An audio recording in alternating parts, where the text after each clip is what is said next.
In a world littered with superhumans, there exists heroes who kept the city safe from those who decided to use their powers for evil and their own personal gain.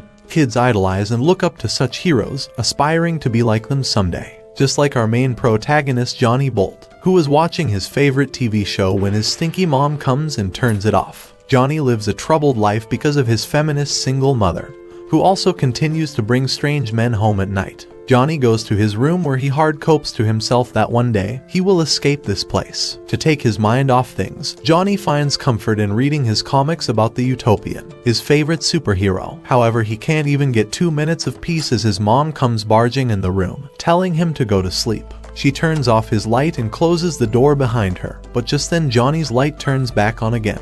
Much to her dismay, this happens a third time, causing her to choose violence with Johnny because he's ruining her night. Johnny insists that he's really trying not to, and as his emotions intensify, the light bulb begins flickering, eventually breaking completely and shattering every source of electricity in his house. Johnny's mom thinks it's just the fuse and orders him to go to bed. However, Johnny has a strange feeling inside him. Upon looking at his broken light bulb, it electrifies, so then he concentrates on his toy car and says the word on, and to his shock it lights up. Johnny then says off and he makes the lights go out. He does this a couple of more times before comprehending that he's really got superpowers, and freaks out happier than ever due to his newfound abilities. Johnny then begins messing with the streetlight outside his house, and then the entire neighborhood until he eventually breaks every light source in the city. He even blew up the TV downstairs while his mom was getting railed. The following morning, Johnny rides his bike to school and meets his best friend Tom, who he can't wait to show his superpowers to. Johnny rides straight into traffic but uses his power on the lights so he can breeze right past, leaving Tom completely dumbfounded. At school, Johnny sets his sights on his bully, a popular guy named Dave. He purposefully walks past him and as expected, Dave insults them. Tom urges him to just keep walking, but Johnny can't help himself and blows up his precious boombox. Not gonna lie, he did him a favor cause who the f still brings those to school these days? At lunch, which is clearly Tom's favorite time of the day, Johnny explains to him what happened last night. Overexcited, Tom asks what it feels like, to which Johnny explains that when he wishes for something, he can feel an electric shock surging inside his body. Tom says, "I knew it. You've awakened your hero powers." He explains that those with superpowers began with a handful of people who went to a mysterious island on a ship. The children of the first heroes also had powers, so that means Johnny must have some of their blood flowing in his veins. Johnny knows he didn't get it from his retarded mother, so he must have got it from his father, who went to get some milk one day but never came back. Tom also shows him a famous photo of the first heroes that he wants to recreate, and maybe have on the front page of a magazine someday. Just then, an orange-haired girl named Janice appears who Johnny has had a crush on for years. She notices the superhero comics on the table and mentions that she saw the flare once, and wishes she could meet a hero again someday, making Johnny's wood rise. But not for long, as his bully Dave notices Janice talking to them and tells her to get away from those freaks. Later after school, the two go to the arcade, and Johnny uses his powers to rig the machine so they have unlimited tries on it. While playing, Tom says how Johnny could even get into the Utopians' Union of Justice and fight alongside the famous heroes. Johnny believes this is his true calling, and after giving it some thought, he decides to make his hero name Electro Boy. Suddenly, out of nowhere, Dave along with his friends show up and humiliate Johnny in front of Janice, who laughs at him, which really hurts Johnny as he always thought highly of her. When a sad Johnny returns home, he asks his mom who his real father is, but she just sends him to his room as she's busy rizzing up the TV repairman.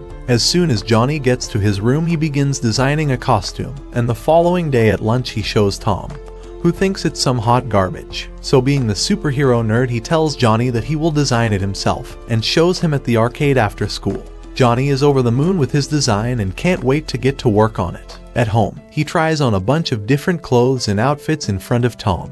After finally getting it right, he sews the logo design onto the shirt and voila. Over the next couple of days, Tom becomes somewhat of a mentor to Johnny. After being his human punching bag, Tom says they need to awaken his spirit and takes Johnny to the arcade while it's closed. He tells him just to turn on the sign, so Johnny places his hand on the electrical box but ends up using too much power, making the whole sign explode. Next, he tries getting Johnny to fly using his power, since all the best heroes get around by flying.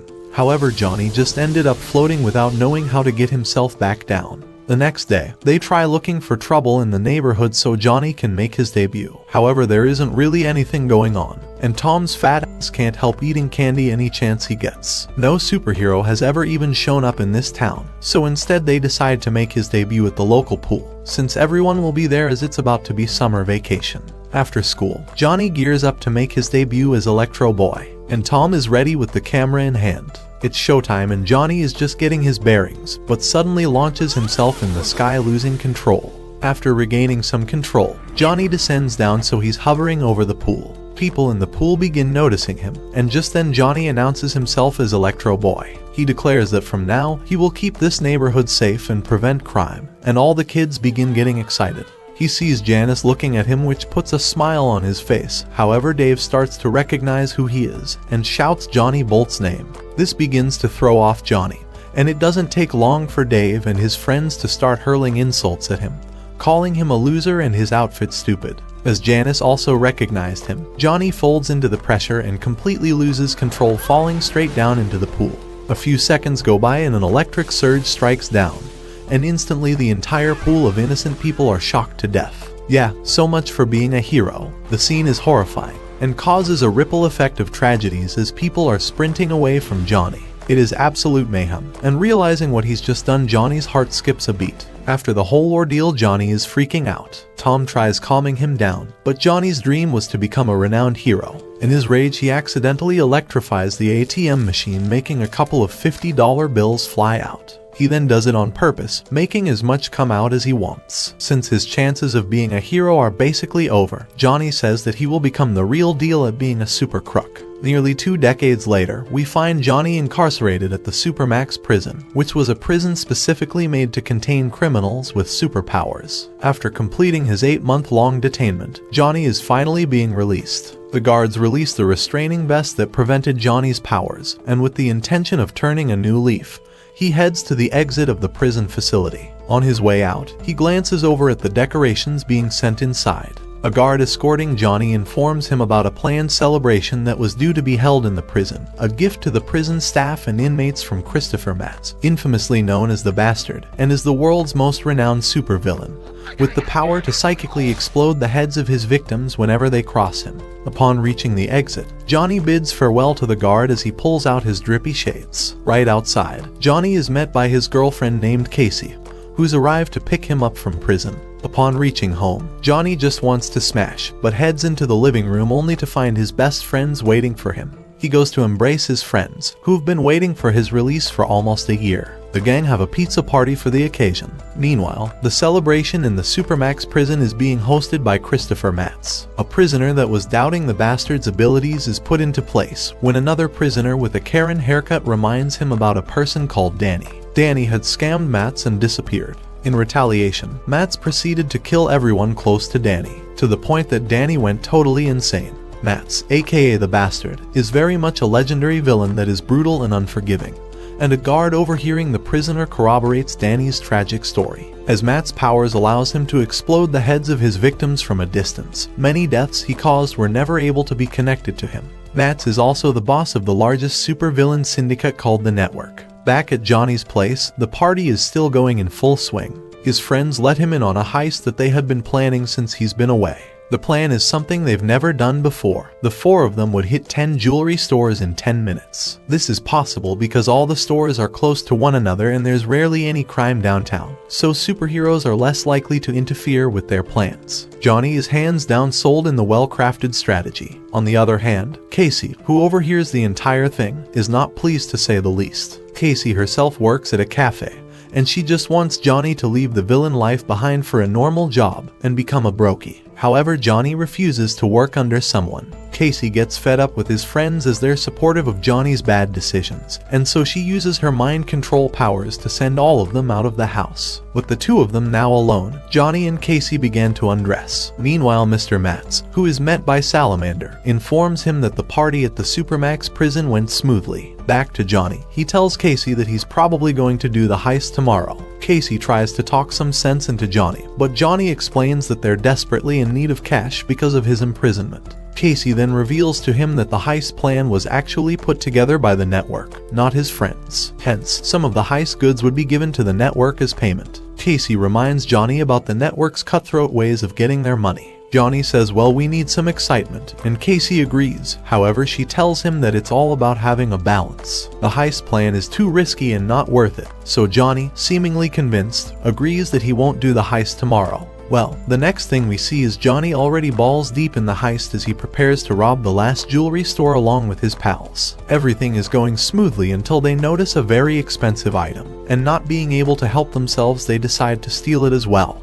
only to realize that they had gone overtime and now the cops are onto them. Due to the alarm setting off, they immediately make a run for it. Just as they take off, police nearby are alerted and they jump right into action. Nearby, a bald police officer who has prejudice against supervillains immediately goes crazy as he stomps on his accelerator and joins the cat and mouse chase. After catching up with Johnny, the bald police officer tries to trap the gang of crooks by bringing his car in front of them and slowing his car, forcing them to halt their escape. However, just as the officer was closing in, Johnny uses his shock powers to fry the police squad cars, making their plan to box them in fail miserably. As Johnny and his men continued their escape, they once again faced a bunch of cop cars which had blocked the road ahead. After getting their escapeway blocked by the cops completely, Johnny uses the help of his teammate, Transmit, who uses his powers to teleport all of them through the cop cars which had blocked the road. Meanwhile, Casey, who was watching the news, immediately recognizes Johnny and becomes infuriated with him for breaking his promise to not to be a crook again. Back to Johnny. Johnny once again uses the help of his teammate, Frostbite, to form a huge ice trail which causes the police cars chasing behind them lose their grip and are not able to continue their chase. After getting away from the cops, Johnny asks his friends if the heist was planned by the network, but they do not give him an answer. Moreover, he also complains that he does not want to go back to Supermax, the jail for villains with superpowers, one day after he had gotten out of it. After a while, the villains notice that the cop helicopters are bringing a superhero, known as the Man Mountain. They try to keep moving forward, but Man Mountain causes them to slow down. Pinched, Johnny shocks him, which only hurts him for a second, but the other villains also attack him in order to defeat him. After one of Johnny's friends, Kismet, uses his powers to give Man Mountain bad luck, Man Mountain is hit by planes and burned by deadly chemicals, which manages to immobilize him. After defeating Man Mountain, Johnny and his men keep moving, but they once again get interrupted by the sudden arrival of another superhero called Rubberball, who even takes the time to take photos with fans. Upon seeing Rubberball's confidence, Johnny tries attacking him but can't land a hit because of his insane speed. Rubberball's determination to stop them is scary, destroying any and everything in his path. After a while, Rubberball is able to knock Transmit's bike down, and after losing it he immediately teleports to Johnny. As the group moves forward, Rubberball continues to carelessly knock down buildings in order to stop them. After an intense chase, Johnny finally uses the help of Frostbite, who uses his powers to create a bunch of icy pillars. Eventually, Frostbite is able to immobilize Rubberball with his freezing abilities. With Rubberball immobilized, Johnny uses his shock powers to knock him out whilst Kismet crushes his legs before continuing their escapeway. After getting close to the helicopter they had to escape the city, they suddenly get teleported back into the city by a superhero named the Praetorian, a prominent member of the Union of Justice, who are basically like the Avengers on cocaine. Praetorian immediately garners the attention of the bystanders as he was one of the most renowned superheroes. He possesses 200 different abilities, some of which he's not even aware of himself. While standing before Johnny, Praetorian uses his cloning powers to make duplicates of himself. As he orders Johnny and his friends to surrender, all four of them decide to run away.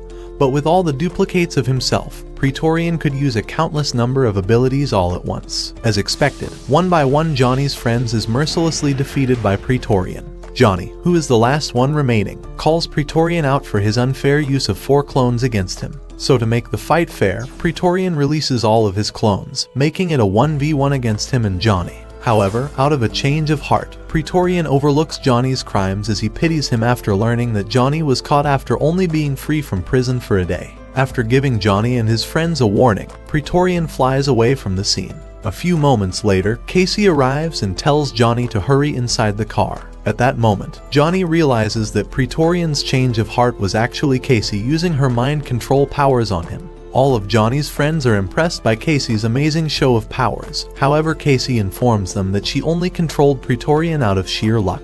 as Praetorian gains new powers every other day. There is no telling what powers he has or will have gained in his favor. Casey scolds all of them for being so reckless with heist. However, her nagging fell on deaf ears as Johnny and his friends were too focused on their spoils. Meanwhile, returning to the Union of Justice headquarters, Praetorian is confused and unaware of why he had let Johnny and his friends leave scot-free. The scene cuts to Casey, who tends to Johnny's injuries. Frustrated, she tells Johnny that she cannot continue living the way she is right now. She warns Johnny that she would eventually leave him if he continues to take on risky adventures. Moreover, she is mad that Johnny had previously lied to her face. She advises Johnny to pull off a really big haul once and for all and then retire by living off of the money gained. For that very reason, Casey herself works as a cafe server while studying for her MBA as she knows that the payoff is worth it in the end. Johnny asks her if they could even find such a highly rewarding job. Seeing Johnny's willingness to participate in her wishes, Casey begins by informing him about the Heat,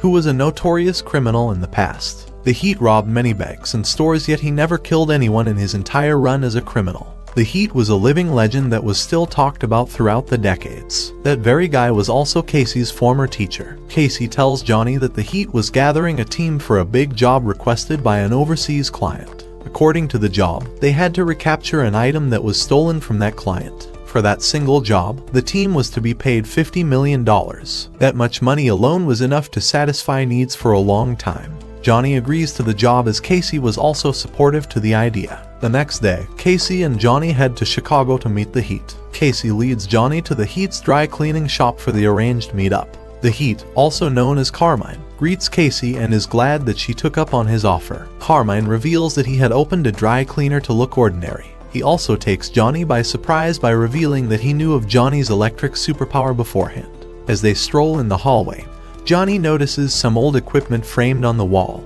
Carmine reveals that he used that equipment to burn through guarded gates. Johnny learns that Carmine did not have any superpowers and in fact relied on his equipment. Johnny turns his attention to the framed newspaper articles that stated about the Heat's arrest on multiple occasions. Opposed to his legend, Carmine states that he did in fact have a streak of arrests. However, he is satisfied in taking advantage of the falsified legend about himself that created an image of him being a quote-unquote supervillain in the common populace. Johnny calls Carmine out for being a fraudster. Unlike Carmine, Johnny liked taking actual risks head-on without creating lies about himself. Carmine leads Johnny and Casey to his office where all the other team members were present. Carmine states that he had gathered a team of obscure villains so that they are not mixed up with the network. One of the members, called the Ghost, realizes that their team was about to take on a job so difficult that even the network doesn't take it up. The Ghost calls Johnny a perfectly obscure villain for the job. Johnny takes this as an insult to his villain hustle, and he proceeds to get in the guy's face. The Ghost continues provoking Johnny, leading Johnny to display his powers to everyone present. Johnny causes a blackout in the nearby areas. The Ghost then proceeds to show his powers, which allowed him to pass through Johnny with ease. As his name suggested, the Ghost was able to control his body mass, allowing him to pass through objects. In the past, the Ghost was attacked by some prisoners when he was saved by Carmine, who offered to let him join his gang.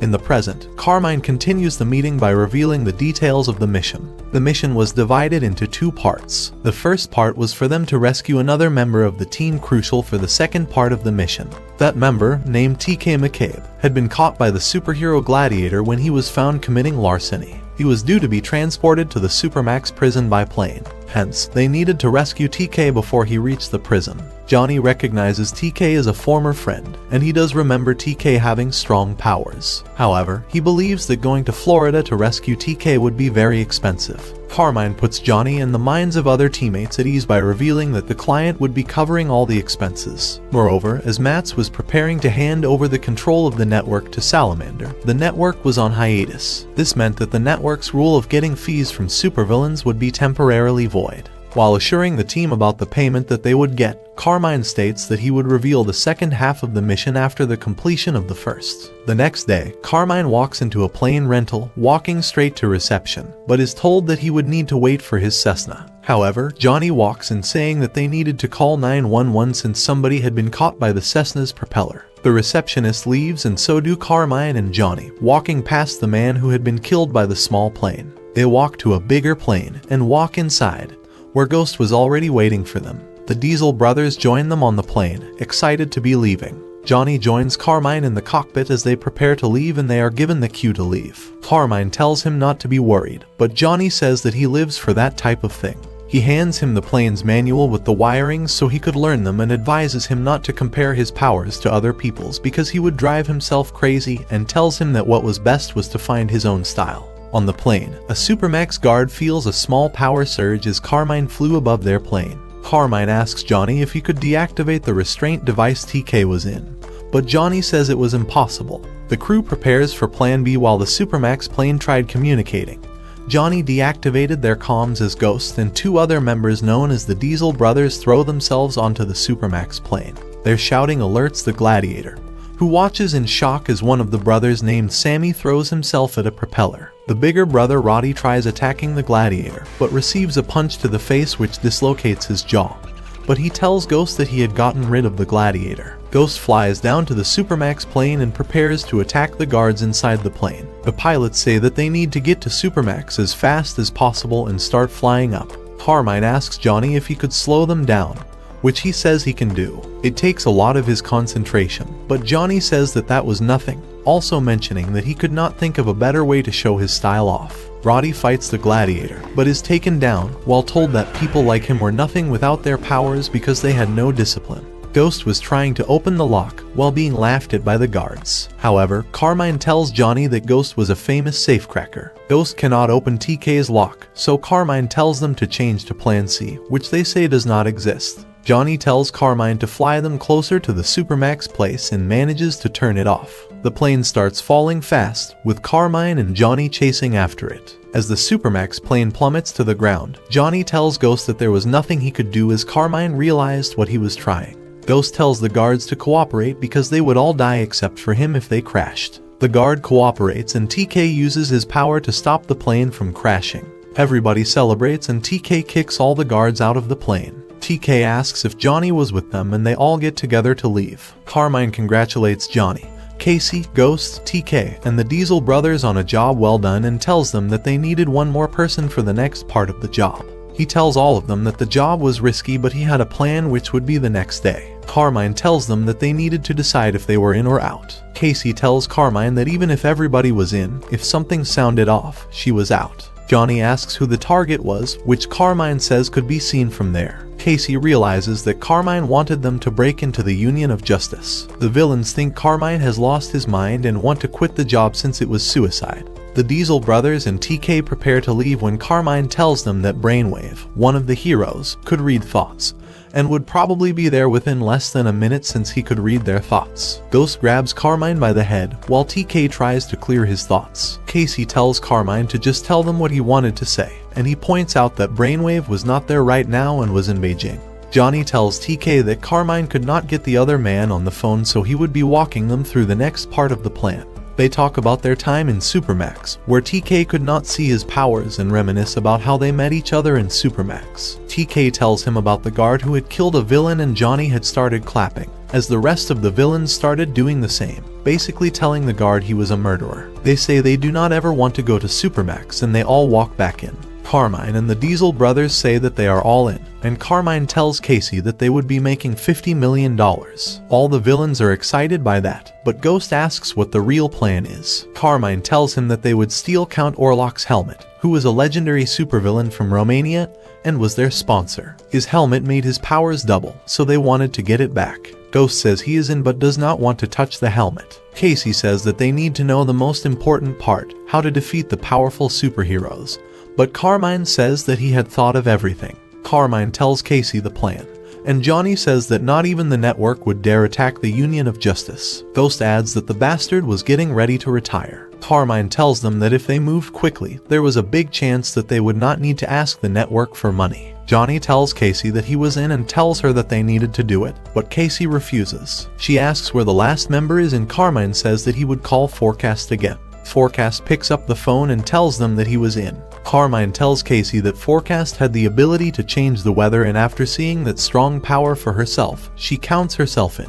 At the Plaza Hotel, Johnny and Casey check in. Once they make it to the room, Johnny is excited, but Casey is not feeling as excited as he is. She looks at their reservation paper and says that they were only a pretend married couple. However, Johnny says that the next day it could be for real since it would change everything for them. They celebrate with a beer and vow to leave crime behind so as not to end up in Supermax. As Casey and Johnny prepare to have some alone time, they get a phone call from Carmine, who tells them to sleep well and not drink, but Johnny hangs up on him. Outside Union of Justice, Johnny, the Diesel brothers, Carmine, Ghost and Casey work a hot dog truck. Sammy complains that Roddy is not helping him as the latter plays solitaire. Outside, Ghost asks Casey to make him see something pleasant if it looked like he was going to be killed, which she agrees to. Johnny says that he would not need fantasies because all he would want to see is the real Casey until his final breath. Johnny tells the group that he had wanted to visit the Union of Justice since he was a kid. Carmine, Ghost, the Diesel brothers, and Casey move forward.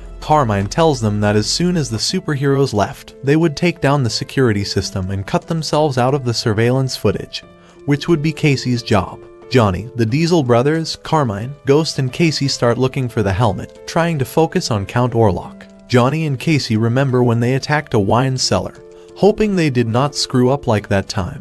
They find the magic helmet and get excited. Praetorian gets on an elevator and reaches floor G, where he sees Count Orlok's helmet floating. He wonders if he is hallucinating and tells Ghost, who was carrying the helmet, that there was no use in hiding. He hits Ghost with a fire attack, which breaks the helmet. The villains are in shock, while Praetorian tells them that they are idiots because they would never display the real thing there and only replicas. He reveals that all the real objects were in a vault underground. They were being kept invisible by Casey's power. Carmine exclaims that it is underground and yells at Ghost to phase all the way there. Ghost goes underground while Praetorian starts throwing columns from the building at them. Praetorian recognizes that there was something in his head like in San Francisco. Hitting Casey, he is able to reveal all the villains. He looks at Johnny and tells him that he feels like they had met before. At the Union of Justice, people run out as the Praetorian approaches Johnny, who says that he had never met the Praetorian before, and complains that it had been him who had found them. Praetorian realizes what their plan had been all along and wants to take care of things. Praetorian shoots water at Casey, but Johnny protects her. Carmine tells them they should run while they can, so he picks Casey up and they run. Praetorian throws a large rock at the villains as Johnny tells Carmine to leave. The Diesel brothers complain that Praetorian has too many powers and did not even know which one would be next. Praetorian reveals his next power was laser eyes and starts shooting around, killing many civilians in the process. Roddy and Sammy try to attack him, but even as Sammy sticks his finger into Praetorian's eye, it gets shattered. Praetorian crushes Sammy's arm and throws him towards Johnny, who had just shot at him. Praetorian shoots at Johnny as Carmine and Casey hide. Johnny gets out from being buried under rubble as Ghost coughs confused. He sees that the Praetorian was chasing after Johnny, and miraculously is able to find Count Orlok's helmet. Praetorian tells Johnny that he is pathetic, while Johnny asks if he does not think he's doing a bit much. He asks Praetorian how he could do that to his own HQ, but the latter does not care, telling him he never goes easy. Praetorian tells Johnny to prepare to die as he lights up 2 fireballs in his hands. However, Johnny turns on the fire sprinklers and manages to turn him off for a bit. Johnny and Ghost reunite, also seeing Carmine above them. He tells Ghost to put on the helmet and say the magic words, but Ghost refuses because of the helmet's reputation of being cursed. After a bit of convincing, Ghost agrees to do it, but nobody knows the spell. However, inside the helmet supercalifragilisticexpialidocious was written,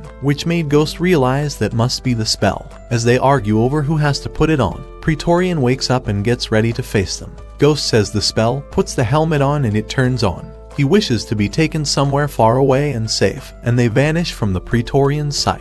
TK and Forecast are also taken to safety. Ghost, Carmine, Johnny, TK, the Diesel brothers, Forecast, and Casey all make it away, as Ghost tries to remove the helmet. Johnny asks Casey if she is okay, but she asks where they are. Carmine tells her that they are in Black Rock, Romania. Casey tells Johnny that that was too close, but they are all happy they have been successful in the end. A butler approaches the crew and tells them to make themselves at home. Carmine says that they should probably start celebrating with a toast in which they say that Count Orlok would be returning as the greatest supervillain ever, unstoppable even by the network. The butler agrees and tells them that they were all invited to be part of the new syndicate, which Casey remembers hearing of. Carmine tells them that the syndicate had predated the network, and Casey goes to take a shower. Carmine tells the group about the syndicate, which was formed by the Heat, Count Orlok, and the Bastard. In the meantime, the Union of Justice was starting, so they decided to go to Europe. Carmine says that they were a great group, but Orlok and the Bastard had never gotten along. However, as all supervillains, all of them ended up betraying each other and the Bastard formed the network. Later, the castle became a club and a movie studio. It had been 30 years since the Syndicate had been founded. Casey gets out of the tub, but is being watched by someone who likes her body. Casey walks into the room, where she sees that everybody was already wasted. The doorbell rings and the Diesel brothers get very excited about the pizza getting there. However, as Roddy opens the door, he gets punched in the face by Praetorian, who stops all of them from moving. He laughs and tells his boss everything was clear. The Bastard, his boss, walks in and wants to know if he had interrupted a celebration. He tells Carmine he could not believe his hideout, and Praetorian says that they probably could not believe that a superhero like him was with a villain like him, and reveals that he was a double agent. The Bastard says that he would have never thought that the Heat would gang up with Count Orlok again, and tells them that their behavior needs to be rectified. Praetorian says that they knew where they were because Carmine had shouted the rock right before they disappeared. Praetorian is impressed with the power Count Orlok's helmet has, but the Bastard says it is not to be underestimated and adds that even if he was just about to retire, he needed to protect the network. Praetorian tells them that they needed to give them more than the usual 30% because they could not operate from behind the network's back. The Bastard tells them that he would take everything and adds that betrayal also warranted paying extra in blood as well. He says that normally he would kill a family member, a friend, or a lover, but he was not in the mood. While they were being watched, the Bastard makes the butler's head explode. The pizza makes its way to the front door and Orlok reveals himself, saying he had been hiding in the attic. He does not see the Bastard standing behind him and asks where his helmet is. He turns around and sees the Bastard, who tells him he hates surprises. He is in shock that the Bastard is there and starts yelling, but the Bastard makes his head explode as well. Praetorian and the Bastard walk away with all the money, but before he leaves, Praetorian tells them to not tell anyone what happened or they would kill them. Johnny turns the TV on, in which news about the attack on the Union of Justice was showing, saying that Praetorian had been able to recover Count Orlok's helmet. Johnny sadly watches as he drinks. The Diesel brothers, TK, and Carmine are also feeling down, while Ghost says they could not even do anything with the helmet now that Orlok was dead, and TK says that Mats and Praetorian were too much for them to handle. TK complains that the team was bad, but Johnny reminds him that they saved him. Ghost tries to leave and thanks Carmine for getting his hopes up, but Sammy throws an axe at him. When he throws it back, the Diesel brothers attack him together. Forecast makes it rain on top of the fight, making them separate. After a while, the bartender tells him that Carmine was an old fool as he slept on the bar. But Johnny says that the heist was supposed to go better than planned and be the biggest thing the Heat had ever done. The bartender does not care and asks him to pay for Carmine's drinks, so Johnny goes to an ATM and withdraws some cash. Later, Johnny and Casey ride in their car, but the latter is quiet and does not feel like talking. When they park, Casey cries and starts hitting the car. Johnny simply hugs her once they walk outside. Johnny gets down on one knee, saying that even if they could never be villains, he wanted to be with her and wanted to build a life in the future with her, making a ring out of electricity. Casey says okay while smiling and both of them kiss. The day before his wedding, Johnny shaves and opens the door, seeing nobody there. However, he is kidnapped and wakes up inside a car. Frostbite tells him that it was his last night as a single man, so he, Transmit, and Kismet wanted to give him a bachelor's party. They are kicked from a strip club for being villains and are all very drunk. They do not have any money, so Johnny hacks an ATM, which shocks all his friends. He explains that that was how he got around as a kid. Frostbite asks Johnny if he would not like to do one last big job for Casey's sake, but Johnny says that he would be clean now. However, Kismet says that his mother had once told him that money is always why marriage for love ends in divorce, and tell him that there were many ATMs around. Transmit brings them their suits, which makes Johnny agree to do it. They ride on a big wagon and Johnny hacks the ATMs so Transmit could teleport and collect the money. They ride and Johnny wants to go to a bookstore to get Casey a present, since Casey wanted MBA books, which were expensive. The cops go to the scene of the crime and Johnny, Transmit, Frostbite, and Kismet start running. Praetorian joins the cops as well and wonders where the villains are. The cops tell him that they are on a train, so they go to the station, where he gets on a train and finds the group of villains. Johnny starts running away from Praetorian, who shifts his focus from his friends to him instead.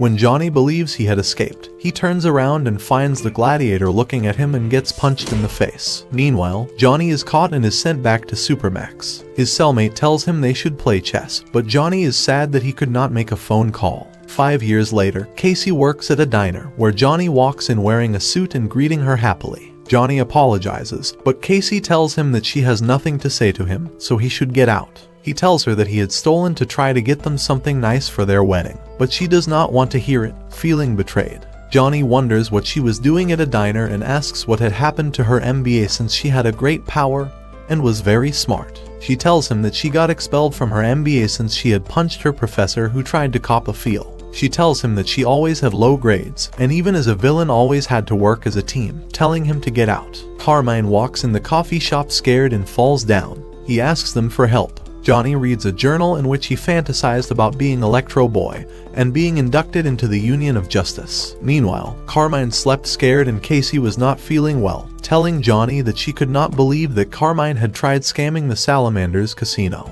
Johnny worries that they could not get $100 million and knows that Carmine would be killed if they on the inside. However, the real problem is all the sensors that can deactivate their powers. Carmine says that normally the unit is switched off, but if the sensors pick up a use of superpowers, then it turns on, so they need to deactivate the whole system. They want Ghost to use his powers in order to reach it, but he tells them that the island was huge, so he would lose track of where he was, so he would die. Gladiator tells them that they should just give up, but Johnny remembers that whenever a new supervillain has to be registered in the database, they update the software, but it also means the system must be rebooted, so they could destroy it then. Carmine tells them that they would split into 2 groups to enter the facility. Carmine, Ghost, TK, Forecast, Johnny, the Diesel brothers, and Casey all toast. He thanks them and tells them that he liked that they had a sense of duty. Casey wonders why Mads had made it so even he could not use his powers in his mansion. But Carmine knows that he hated superpowers. Johnny tells them that he had new outfits for their plan, which Gladiator refuses to wear. Casey sits alone at the beach when Johnny joins her. Both of them walk together and Johnny asks if she would really leave, and she says that she would. He tells her that she had done a fantastic job and tells her that she could still do it, but she says that even though she had outgrown heists, she wanted to help the Heat. Johnny tells her that he knows he had done a lot of stupid things, but the stupidest of them all was letting her go. They look up at the sky and there is a banner which says "I'm sorry." Johnny tells her that he had finally understood and says that that would be the last time he ever did a heist. Both of them share a kiss after that. As Johnny sleeps, Casey looks at him and leaves. When she makes it to the airport, she tells Johnny that the plan was risky and she did not want to make the same mistake, hanging up on him. Johnny, TK, Carmine, and Forecast accept that she had left them and agree that they would not use their powers. They plan to infiltrate the security room with the superpower suppression device in order to force the unit to update. They make a small hole and make it underground, but an alarm starts to sound. They know that they cannot use powers as many ninjas start heading towards them. Johnny accidentally uses his powers, which activates guns, so Carmine shoots them with his guns. Johnny starts an update and realizes that they could now use their powers. The scene cuts to Casey, who tries to catch a plane back to her home. However, she is caught by Praetorian and the Bastard. Praetorian reveals that he had recognized Casey all because of her previous attempts to control him in the past. Back to Johnny. Johnny tells Carmine and TK that he believed they were in the right place. They are joined by the Diesel brothers, Gladiator, and Ghost. Forecast joins them by making it snow, which Johnny believes would be a good idea for the fringes on the door. Once they freeze, Sammy uses metallic arms in order to rip the door off. They look down towards the vault, which was all the way down, and they jump together. Ghost looks through a wall in order to see how many guards there were behind a wall, and they finally make it through. Johnny tells them that there was one more trap, which detected anyone except for Mats and would rip them apart. However, there was a button to turn the laser off at the end of the corridor. The Diesel brothers get ready to race to the button and take off running.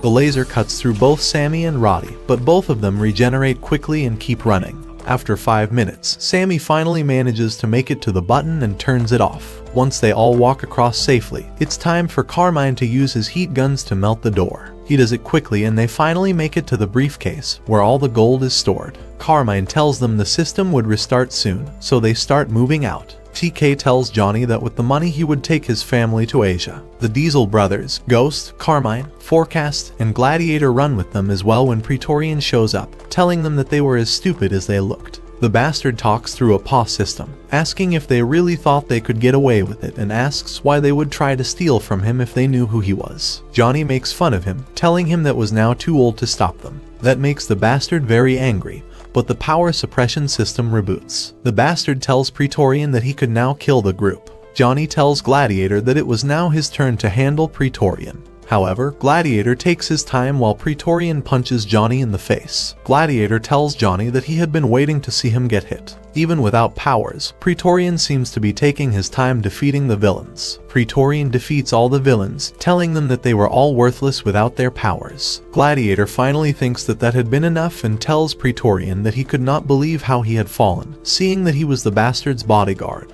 Praetorian tries punching him, but Gladiator grabs his wrist and reveals his face, which frightens Praetorian. Praetorian tries defending himself, but Gladiator is clearly much stronger and sends him flying back and slams him into the ground. Once Praetorian was defeated by Gladiator, Carmine asks if he was dead.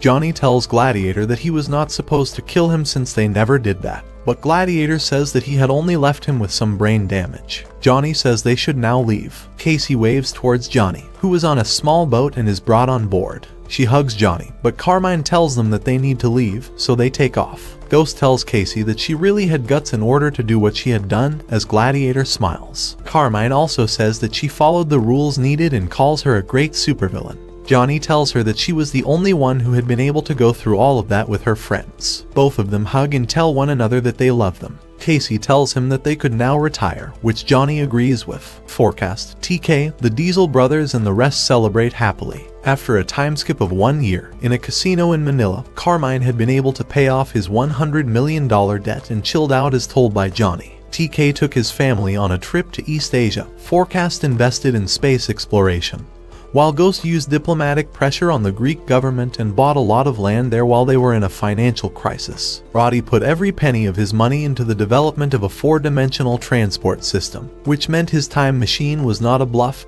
and he had actually earned a doctorate from Princeton. Sammy spent everything on women and liquor, while the Gladiator made sure he could never get blackmailed again, confessing he had been disloyal to his partner, later marrying him. Johnny still wanted to know what to do with Mats 1 year later because he knew that he loved vengeance. His old friend Tommy was working as a writer for the New York Times when he got a letter from Electro Boy, which had the selfie the villains had taken when stealing from Mats. In the photo, the villains used the Salamanders gang's costumes. Tommy was left in shock by that. Johnny and Casey ride on a hot air balloon when Johnny points to the ground, asking her if she would marry him. He gets her a real ring, and she says she would think about them kissing him. And this brings the anime to an end. Don't forget to like the video if you enjoyed, and subscribe with notifications on so you never miss out on any more of my recaps. Until next time, take care.